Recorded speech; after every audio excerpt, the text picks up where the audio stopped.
الحق کو حق کے ساتھ دھو کر، فمن پس جس شخص کا ثقلت وزن بھاری ہو گیا، موازین ہو اس کا وزن، فاولئک بس یہی وہ لوگ ہوں گے، هم المفلحون وہ کامیاب ہونے والے، ومن اور جس شخص کا خفت ہلکا ہو گیا، موازین ہو اس کا وزن، فاولئک الذین بس یہی وہ لوگ ہیں، خاسروا نقصان کیا، انفسہم اپنی جانوں کا، بما کانوا بسبب اس کے کہ تھے، بآیاتنا ہماری آیات کے ساتھ، یظلمون نا انصافی کرنے والے۔ وَلَقَدْ اور بے شک مَكَّنَّاكُمْ ہم نے تمہیں ٹھکانہ دیا، فی الارض زمین میں، وَجَعَلْنَا لَكُمْ اور ہم نے دیا تمہارے لیے، فیہا اس میں، معائش روزی، قلیلا ما تشکرون کم ہے جو شکر کرتے ہیں۔ آیات کا ما قبل آیات کے ساتھ ربط یہ ہے کہ ما قبل آیات میں اللہ نے اس بات کا حکم دیا ہے کہ تم قرآن کریم کا اتباع کرو، یہ اللہ کا کلام آپ کی طرف آ چکا ہے اور آپ کی رہنمائی کے لیے، آپ کی ہدایت کے لیے پیغمبر صلی اللہ علیہ وسلم پر اترا ہے، لہذا تم اس کا اتباع کرو۔ پھر اللہ نے خود ہی فرمایا کہ اس کے علاوہ کسی اور کی اتباع نہ کرنا، اس بات کو سمجھنے والے کم لوگ ہیں۔ پھر بطور تنبیہ اور وارننگ کہ اللہ نے فرمایا کہ اگر نہیں کرو گے تو پھر یاد رکھنا آپ سے پہلے بھی اس روئے زمین پر بڑے بڑے پہلوان، طاقتور، جابر، ظالم لوگ آباد تھے، تو جب اللہ کی نافرمانی پہ اتر آئے تو ان پر اللہ کا عذاب اترا، تو آپ پہ بھی اللہ کا عذاب اتر سکتا ہے۔ آج کی آیات میں اللہ نے ذکر فرمایا کہ کل قیامت کا دن ہوگا تو اللہ ہر امت سے یہ سوال کرے گا، فَلَنَسْأَلَنَّ الَّذِينَ أُرْسِلَ إِلَيْهِمْ۔ اللہ فرما رہے ہیں کہ ہم لازمی پوچھیں گے، لازمی سوال کریں گے ان لوگوں سے جن کی طرف رسول بھیجیں گے۔ کیا سوال ہوگا؟ سوال یہ ہوگا کہ آپ کے پاس اللہ کی طرف سے کوئی رہبر، کوئی رہنما آیا تھا، کوئی نبی آپ کے پاس آیا تھا، کوئی ڈرانے والا، خوشخبری سنانے والا، اللہ کا کلام لے کر، اللہ کا پیغام لے کر، دین کی دعوت لے کر آپ کے پاس آیا تھا یا نہیں آیا تھا؟ اب ظاہری بات ہے کہ اللہ نے قرآن میں تو ذکر فرمایا وَإِن مِّنْ أُمَّةٍ إِلَّا خَلَا فِيهَا نَذِيرٌ، کوئی ایسی قوم یا بستی نہیں گزری جس قوم یا بستی پر اللہ نے کوئی ڈرانے والا نہ بھیجا ہو۔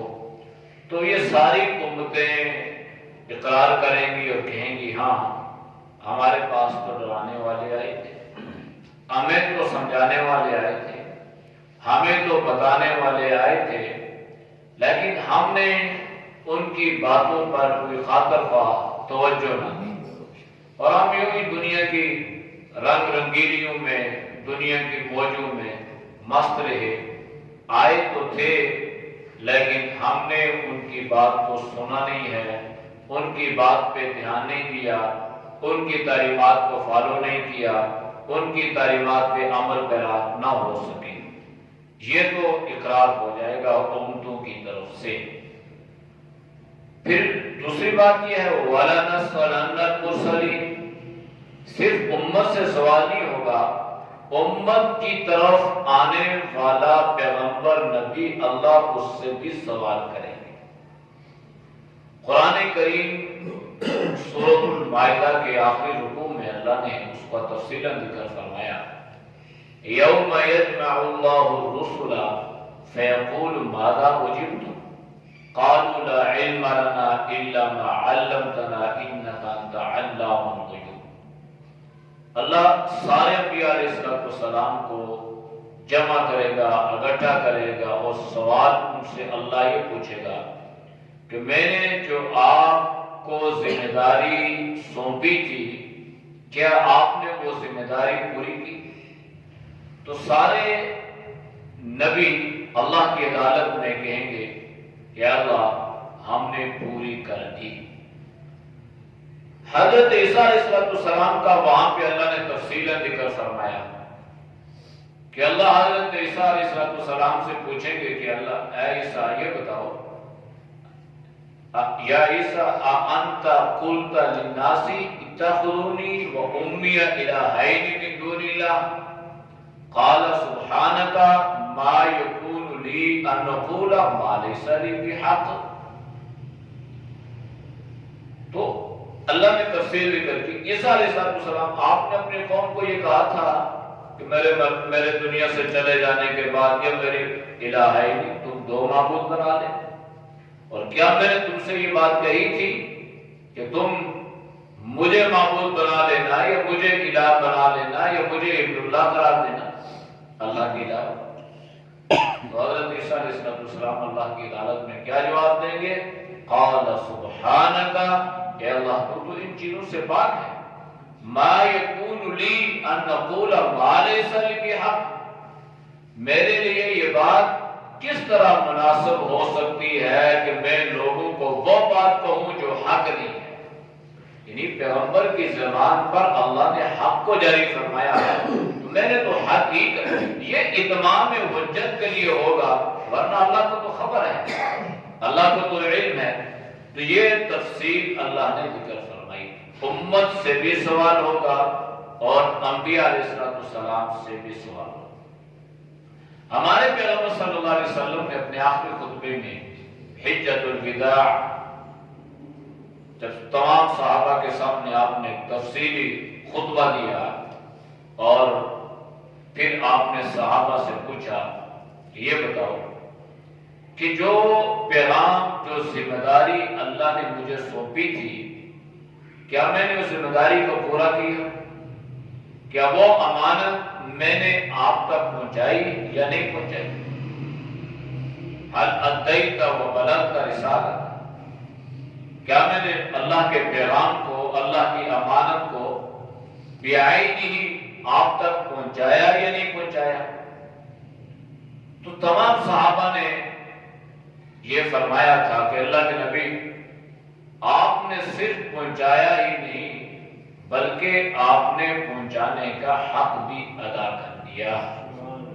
جب یہ بات صحابہ نے فرمائی تو اسی لیے اللہ کے نبی نے اللہ کو گواہ بنایا اور 3 مرتبہ آپ نے یوں انگلی اٹھائی اور فرمایا اللہم اشہد اللہم اشہد اللہم اشہد، اے اللہ تو گواہ بن جا، اے اللہ تو گواہ بن جا، اے اللہ تو گواہ بن جا کہ تو نے مجھے جو ذمہ داری عطا کی تھی میں نے بعینی اسی طرح اس امانت کو، اس ذمہ داری کو پورا کیا اور تیرا پیغام میں نے اپنی امت تک پہنچا دیا۔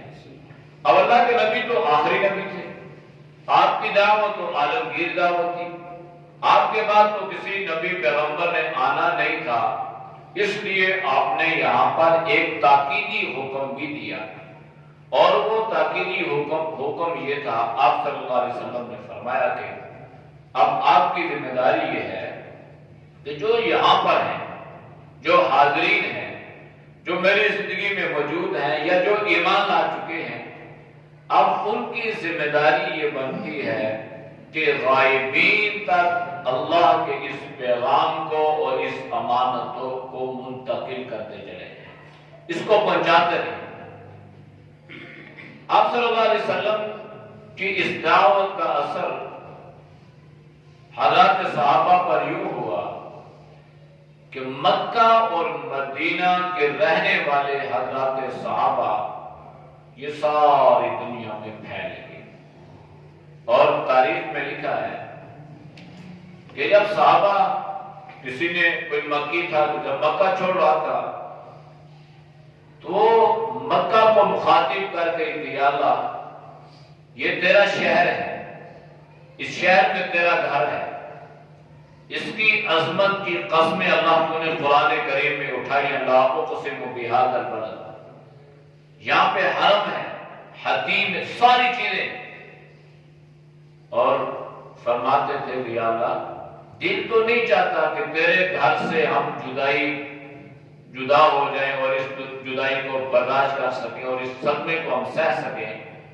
لیکن چونکہ ہمارے محبوب پیغمبر کا ہمیں یہ حکم ہے کہ ہم نے اس پیغام کو غائبین تک پہنچانا ہے، لہذا نبی کے حکم کو پورا کرنے کے لیے ہم بیت اللہ تیری جدائی برداشت کرنے کے لیے تیار ہیں۔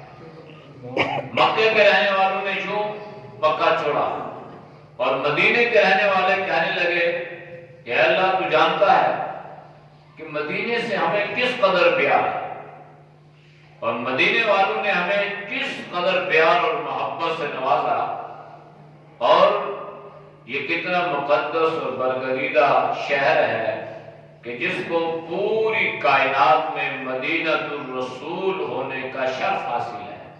یہ رسول اللہ صلی اللہ علیہ وسلم کا شہر ہے، اس میں ہمارے پیغمبر کا روضہ مبارک ہے، اس میں ہمارے پیغمبر کی مسجد ہے، یہاں پہ نماز پڑھنے کا اتنا اجر و ثواب ہے، یہاں پہ ریاض الجنہ ہے۔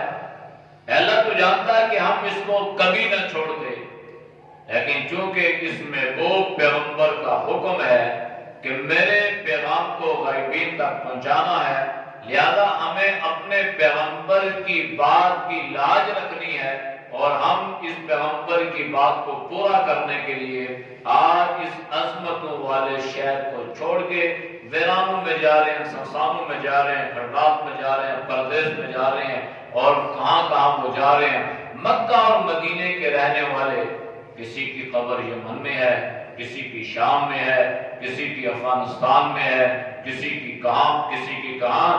ہمارے زمانے ماضی قریب میں ایک مفسر گزرے مولانا شیخ الحدیث موسیٰ الروحانی البازی رحمہ اللہ، انہوں نے کتاب میں لکھا ہے کہ مجھے ملتان میں 4 صحابہ کرام کی قبروں کی نشاندہی ہے، ملتان تک، پشاور تک تو معقول ہے، کابل کی طرف سے یہاں تک ہے، تو سمرقند اور بخارا اور کہاں، اور مکہ اور مدینے کے رہنے والے صحابہ نبی کریم صلی اللہ علیہ وسلم کے پیغام کو لے کر کے، اس لیے کہ اللہ کے نبی نے فرمایا تھا کہ اس پیغام کو آپ نے غائبین تک پہنچانا ہے، اور کب اللہ مجھ سے قیامت والے دن یہ پوچھے گا کہ آپ سے بھی پوچھے گا، مجھ سے بھی پوچھے گا، تو پھر یاد رکھنا اس وقت جواب وہی ہوگا جو آج مجھے جواب دے رہے ہو اور کہہ رہے ہو کہ آپ نے صرف پیغام پہنچایا ہی نہیں ہے بلکہ آپ نے پہنچانے کا حق بھی ادا کر دیا۔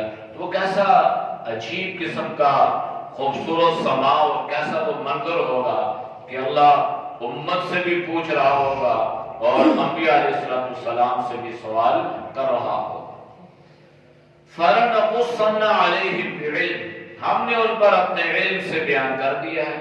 حقیقت حال جو تھی وہ اللہ نے کھول کر تمام انبیاء علیہ السلام کے سامنے رکھی اور ان کی امتوں کے سامنے اللہ نے بیان کر دیا۔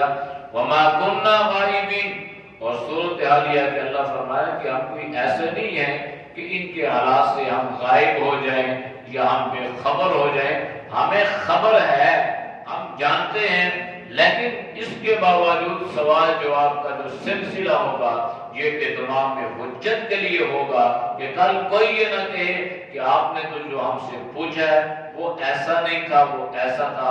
اس لیے اللہ نے فرمایا باوجود جاننے کے سوال و جواب کا کرنا یہ اتمام حجت کے لیے ہے۔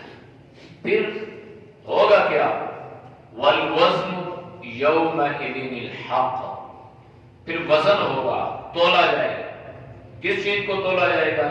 اعمال کو اللہ تولیں گے، اور وہ جو تولنا ہوگا نا وہ بالکل حق کے ساتھ ہوگا، انصاف کے ساتھ ہوگا۔ ظاہر بات ہے اللہ انصاف والا ہے، تو اللہ نے ایک جگہ قائم کی ہے میزان عدل، وہ اللہ کا ترازو، اس اللہ کے ترازو میں ہمارے اعمال کو تولا جائے گا۔ پھر اللہ نے فرمایا فمن ثقلت موازینہ فاولئک هم المفلحون، جس کے عمل کا ترازو پلڑا بھاری ہو گیا وہ تو کامیاب ہو گیا۔ اب سوال یہ پیدا ہوا کہ ہم نماز پڑھتے ہیں ایک عمل ہے، ہم قرآن کی تلاوت کرتے ہیں ایک عمل ہے، ہم روزہ رکھتے ہیں ایک عمل ہے، ہم حج کرتے ہیں ایک عمل ہے، تو یہ ساری جتنے بھی عبادات ہیں یہ ایک عمل ہے، تو ان اعمال کو اللہ کیسے تولے گا؟ یہ کوئی ایسی حصی چیز نہیں ہے، یہ کوئی وجود نہیں رکھتی، یہ کوئی اس قسم کی چیز نہیں ہے جن کو اپنے قابو یا اپنی گرفت میں لایا جائے، تو پھر اللہ تولے گا کیسے، وزن کیسے کیا جائے گا؟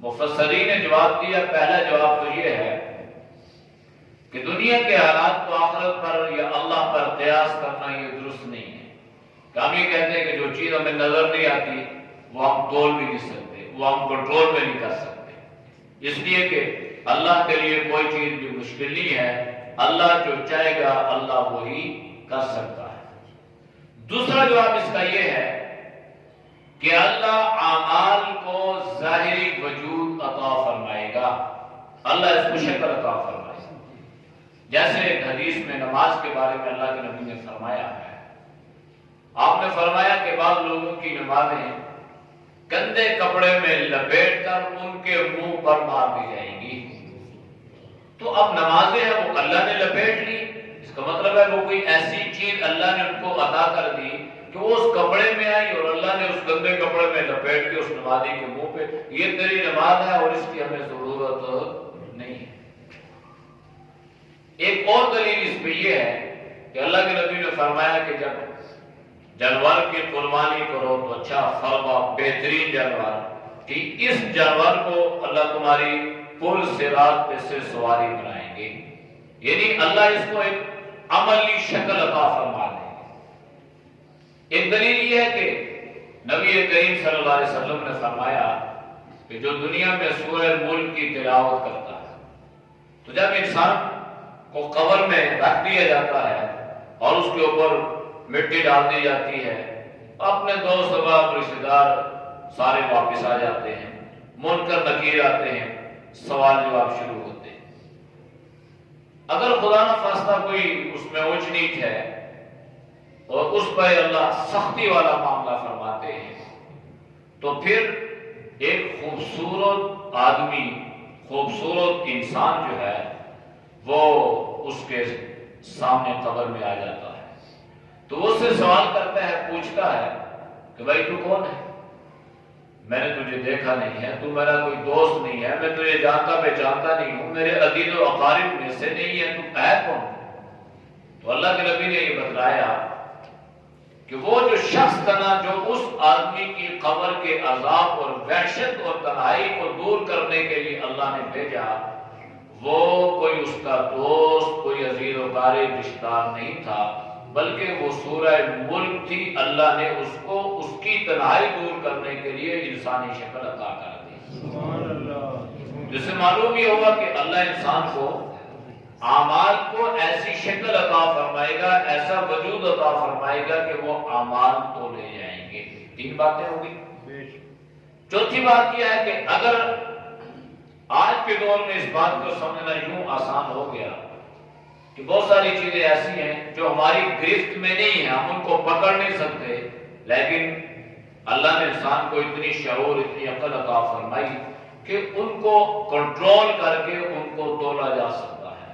اب دیکھیں، ہوا کا دباؤ ہے، اس کا وزن کیا جا رہا ہے، بخار ہے، اس کا ٹمپریچر بتایا جا رہا ہے، موسم کی کیفیات ہیں، یہ ساری چیزیں بتائی جا رہی ہیں، حالانکہ بخار تو کنٹرول میں نہیں آ رہا، نظر تو نہیں آ رہا، گیس ہے، اب گیس، ہوا ہے، یہ ساری چیزیں ایسی چیزیں ہیں کہ یہ انسان کو محسوس ہوتی ہے، لیکن کوئی آدمی ہے کہ ہوا چل رہی ہے، محسوس تو ہو رہی ہے، اب اس کو پکڑے گا تو پکڑ میں نہیں آئے گی، لیکن انسان کو اللہ نے عقل دی کہ اس کو کنٹرول کیا اور اس کو تولا اور بتا دیا کہ اتنے کلو ہے۔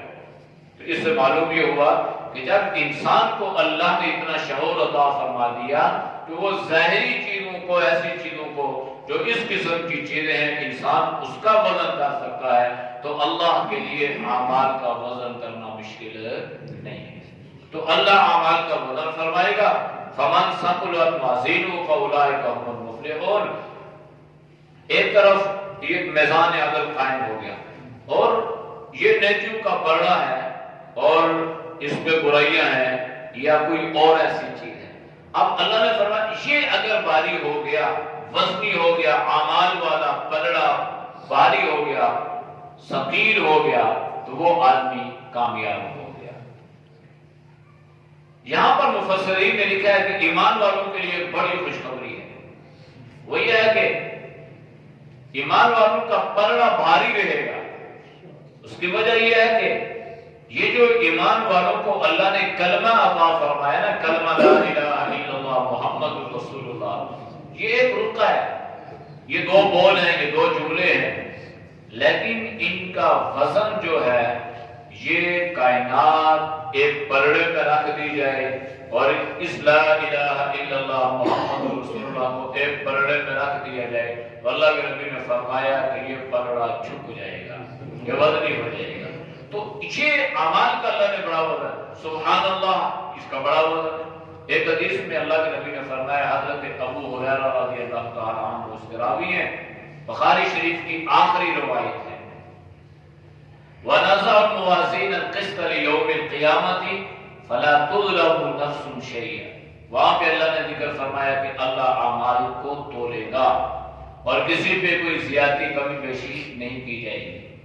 اس قرآن کی آیت کے تحت امام بخاری رحمۃ اللہ علیہ نے جو حدیث کا حوالہ دیا وہ یہ ہے کہ دو کلمے ایسے ہیں، کلمتان حبیبتان ثقیلتان فی المیزان خفیفتان علی اللسان. آپ نے فرمایا کہ دو کلمے ایسے ہیں جو اللہ کو بہت محبوب ہیں، پسند ہیں، اور وہ جو کلمے ہیں میزان پہ بھاری ہیں، زبان پہ ہلکے ہیں. آپ نے فرمایا وہ کلمات سبحان اللہ و بحمدہ سبحان اللہ العظیم. اب یہ دو کلمے ہیں، میزان پہ بھاری ہیں. اس کا مطلب ہے کہ جو آدمی سبحان اللہ الحمدللہ کہتا ہے نا، اگر اس کے کسی عمل کو پلڑے پہ رکھ دیا جائے گا تو اس کا یہ پلڑا بھاری ہو جائے گا. جب پلڑا بھاری ہو جائے گا تو اللہ فرمائے گا جا تو کامیاب ہو گیا. کیسا اللہ نے اپنے بندوں کے ساتھ اور ایمان والوں کے ساتھ اللہ نے بخشش کا گویا ایک معنی رکھا ہے.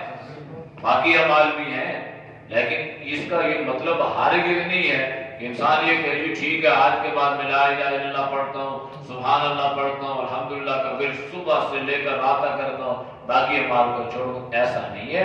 باقی اعمال کی اہمیت اپنی جگہ، اس کی اہمیت اپنی جگہ. ان اعمال کے ہوتے ہوئے جب ہم یہ ذکر اذکار کرتے رہیں گے تو اعمال میں جو کمی کوتاہی ہوتی رہے گی اللہ اس کی وجہ سے اس کا گویا اس کو پورا فرماتے رہیں گے. وَمَنْ خَفَّتْ مَوَازِينُهُ فَأُولَئِكَ الَّذِينَ خَسِرُوا أَنفُسَهُمْ بِمَا كَانُوا بِآيَاتِنَا يَظْلِمُونَ. اگر اس کا وزن تولا گیا اور وہ ہلکا ہو گیا، اعمال نامے میں نیکیاں اس کی ہلکی آ گئی، پلڑا اس کا جھکا نہیں ہے، تو اللہ نے فرمایا یہ وہ لوگ ہیں خَاسِرُوا أَنفُسَهُمْ جنہوں نے کسی کا نقصان نہیں کیا بلکہ اپنا ہی نقصان. علماء کی ذمہ داری کیا ہے؟ بتانے والے، مبلغین، واعظین، انبیاء علیہ السلام سے جو سلسلہ شروع ہوا وہ ذمہ داری ہے کہ بس اللہ کا پیغام حق سچ اللہ کے بندوں تک پہنچانا. پھر اس کی ہم مکلف نہیں ہیں، نہ انبیاء علیہ السلام تھے، نہ واعظین ہیں، نہ مبلغین ہیں، نہ علماء. اس کا مکلف نہیں. ہر داعی اس کا مکلف نہیں ہے کہ وہ اس کی بات پہ عمل کرے یا نہ کرے. یہ ثوابدید ان پہ خود ہے. اگر وہ عمل کریں گے تو ٹھیک ہے، نہیں کریں گے تو خاسروا انفسہم اپنا ہی نقصان کریں گے. لہذا آج کے زمانے میں جو فتنوں کا زمانہ ہے اس میں بھی اس بات کو ملحوظ خاطر رکھنا چاہیے کہ حق بات کو بیان کریں، سچ کو بیان کریں، امت کو حقیقت حال سے آگاہ کریں. باقی لڑائی جھگڑے کی ضرورت نہیں ہے. جو عمل کر لے گا اس کا اپنا فائدہ، جو نہیں کرے گا اس کا اپنا نقصان ہے. کم از کم ہم اس معاملے سے بری ہو جائیں گے. بما كانوا بآياتنا يظلمون. اللہ نے فرمایا کہ یہ اس لیے کہ یہ ہماری آیات کے ساتھ ظلم کرتے تھے۔ اللہ کی آیات کے ساتھ کیا ظلم ہے؟ اللہ کی آیات کو نعوذ باللہ ہم پکڑ نہیں سکتے، ہم گرفتار نہیں کر سکتے، یہ کیا ظلم ہے؟ اللہ مراد اس سے مفسرین نے یہ لکھا ہے کہ مراد یہ ہے کہ تم اللہ کی آیات کو پڑھتے بھی تھے اور اس کو سمجھتے بھی تھے، لیکن اس سے بڑا ظلم کیا ہوگا، پڑھنے کے باوجود سمجھنے کے باوجود تم اس پہ عمل نہیں کرتے تھے، جیسی آج کل ہماری پتہ بھی ہے لیکن پھر بھی ہم کرتے ہیں۔ تو آیاتنا یظلمون سے مراد یہ کہ یہ وہ لوگ ہیں جن کا اعمال نامہ تولا گیا تو ہلکا ہو گیا۔ وجہ اور علت اللہ نے یہ بیان کر دی کہ یہ وہ لوگ تھے جو ہماری آیات کے ساتھ ظلم کرتے تھے، ناانصافیاں کرتے تھے۔ تو ناانصافی تو اگر کسی بندے کے ساتھ کی جائے اللہ اس کو پسند نہیں کرتا، چاہ جائے کہ اللہ کے کلام کے ساتھ، اللہ کے قرآن کے ساتھ کوئی آدمی ناانصافی کرے، یہ کتنا بڑا ظلم ہے۔ وَلَقَدْ مَكَّنَّاكُمْ فِي الْأَرْضِ، تم سوچتے نہیں ہو کہ ہم نے تمہیں زمین میں ٹھکانا دیا، ہم نے تمہیں زمین میں جمایا، ٹھکانا دیا۔ وَجَعَلْنَا لَكُمْ فِيهَا مَعَائِشَ، اور ہم نے تمہیں ذریعہ معاش عطا کیا، روزی کمانے کے ذرائع ہم نے تمہیں عطا کیے، اور ہم نے تمہیں زمین میں جما دیا، ہم نے تمہیں ٹھکانا دیا۔ لیکن تمہیں کیا کرنا چاہیے تھا؟ تمہیں اللہ کی آیات کے ساتھ ظلم نہیں کرنا چاہیے تھا، بلکہ اللہ کی آیات کے ساتھ تمہیں وفاداری کرنی چاہیے تھی۔ نتیجہ کیا نکلا کہ یہ سب کچھ دینے کے باوجود قلیلا ما تشکرون، تم بہت ناشکرے نکلے ہو۔ ہمارے استاد ہیں شہید ہو گئے مولانا اسلم شیخ پوری رحمۃ اللہ علیہ، انہوں نے کتاب لکھی ہے جس میں تھوڑے سے دلچسپ قسم کے واقعات مختلف کتابوں سے مختلف، اس کتاب کا نام ہے خزینہ۔ اس میں انہوں نے ایسا ہی انسانی فطرت کہ اللہ کیا کر رہا ہے اور انسان کیا کر رہا ہے، پھر بندہ بندوں کے ساتھ کیا کر رہا ہے اور اس کا آگے سے رویہ کیا ہے۔ لیکن اگر کوئی آدمی کسی کے ساتھ نیکی کرتا ہے تو اسے چاہیے کہ وہ اس پہ اس کا شکر ادا کرے، لیکن بجائے شکر ادا کرنے کے، وہ احسان مند ہونے کے، وہ احسان فراموش ہو جاتا ہے۔ انہوں نے لکھا ہے کہ کسی گاؤں کے چودھری صاحب تھے، تو انہوں نے سارے گاؤں والوں کی دعوت کی، اور وہ جو واقعات انہوں نے لکھے کوئی افسانے یا من گڑت بات، حقیقت حال تھے۔ تو کسی نے ان کو سمجھایا کہ بھئی یہ جو آدمی ہے نا، ان کے ساتھ اچائی کرو، برائی کرو، کچھ بھی کرو، تو یہ کبھی یہ نہیں کہیں گے کہ جناب آپ نے بہت اچھا کیا، یہ گھر سے کھا پی کے بھی جائیں گے تب بھی جا کے بدنام کریں گے۔ تو انہوں نے لکھا کہ انہوں نے دعوت کی سارے گاؤں والوں کی، اور ان کو بڑی خدمت خاطر انہوں نے کی، اور پھر انہوں نے کیا کیا کہ 2-4 آدمی کی ذمہ داری لگا دی کہ ہر آدمی جو کھانا کھا کے جائے نا تو جاتے ہوئے اس کو راستے میں اتنی اشرفیاں بھی دے دینا، 5 اشرفیاں۔ اب جو کھانا کھا کے جا رہا ہے تو وہ اس کو 5 اشرفیاں بھی مل رہی ہیں۔ ابھی چودھری صاحب نے کیا کیا، یہ خود راستے میں چھپ کے بیٹھ گئے کہ لوگ یہاں سے گزریں گے نا تو یہ تبصرے کریں گے، چرچے کریں گے کہ کیا میں نے کھلایا اور کیا میں نے ان کے دیا، یہ خوش تھے یا نہیں خوش تھے۔ تو کہتے ہیں کہ وہ جب وہاں چھپ کے بیٹھ گئے نا تو جب لوگ وہاں سے گزر رہے ہیں تو انہوں نے کتاب میں لکھا ہے کہ لوگ یہ کہہ رہے تھے کہ یار یہ بڑا کنجوس آدمی ہے، اس نے 5 دی اشرفیاں، اگر 10 دے دیتا تو کیا فرق پڑتا۔ تو انسانی فطرت یہ کہ اللہ نے فرمایا قلیلا ما، میں دے رہا ہوں، اب چاہیے تو یہ تھا کہ انسان شکر ادا کرے، لیکن قلیلا ما تشکرون کے تحت کہتے ہیں کہ پھر بھی انسان بڑا ہی ناشکرا ہے۔ اب اس آدمی نے ان کی دعوت کی، بھائی یہ تمہیں کھانا کھلا رہا ہے، یہ تمہارا قدر ادا کر رہا ہے، تمہیں چاہیے کہ پیسے نہ بھی دیتا، تمہیں جیسا بھی کھانا کھلا دیتا، پھر بھی احسان مند ہونا چاہیے تھا کہ بھائی اس نے ہمیں عزت بخشی، اس نے ہمیں گھر بلایا، اس نے ہماری دعوت کی، اس نے ہمیں کھانا کھلایا، پھر اس کے بعد پیسے دیے، تو کہنا چاہیے تھا یار کہ اللہ اس کو بہترین اجر دے، بہترین جزا دے، اس نے ہماری حوصلہ افزائی کی، دعوت کی، اس نے ہماری خاطر مدارت کی، بجائے یہ کرنے کے وہ اس کا بدنام کر رہے ہیں۔ تو یہ انسانی فطرت ہے کہ اللہ نے سب کچھ دیا لیکن پھر بھی ہم اللہ کے ناشکرے ہیں۔ تو اللہ نے فرمایا قلیلا ما تشکرون، کم ہے جو اللہ کا شکر ادا کرتے ہیں، زیادہ لوگ اللہ کی نعمتیں کھا کے اس کی ناشکری کرتے ہیں۔ أعوذ بالله من الشيطان الرجيم. بسم الله الرحمن الرحيم. فلنسألن الذين أرسل إليهم ولنسألن المرسلين فلنقصن عليهم بعلم وما كنا غائبين والوزن يومئذ الحق فمن ثقلت موازينه فأولئك هم المفلحون ومن خفت موازينه فأولئك الذين خسروا أنفسهم بما كانوا بآياتنا يظلمون ولقد مكناكم في الأرض وجعلنا لكم فيها معايش قليلا ما تشكرون.